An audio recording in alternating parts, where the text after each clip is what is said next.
Welcome to this video on applying a human rights-based approach in project design. We will walk through the process of moving from initial diagnosis to structural repair. Formal responsibility rarely equals practical influence. An actor's official role does not always reveal their true power. When designing a project, we must examine both.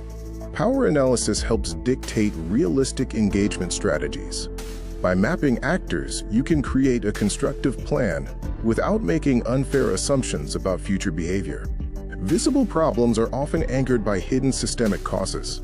A project that only addresses what is on the surface leaves the root causes of exclusion unchanged.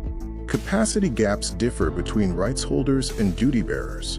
Before selecting a response, identify whether you are addressing a lack of agency or an institutional readiness issue. Project responses must match specific root causes. Low participation shouldn't automatically lead to more training. Often, it requires better communication or cleared roles. Inclusion must fundamentally alter the project's architecture. Considerations for gender and disability must be hard-coded into the operational design, from budgets to monitoring.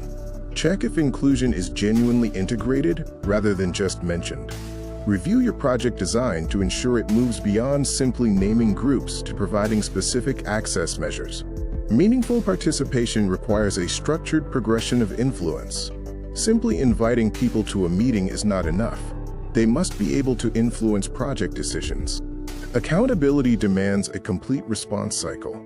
It means ensuring that feedback is received, reviewed, and leads to actual adaptations, not just collecting information.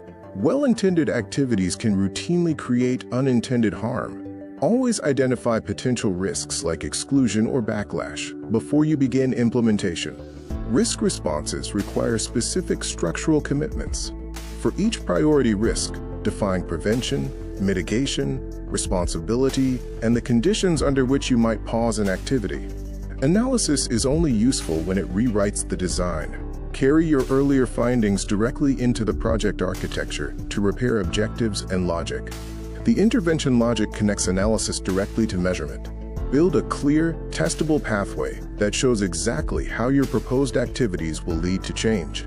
Finally, prioritize repairs that fundamentally change access and influence. Use a review note to ensure every change is specific, evidence-based, and easy to monitor.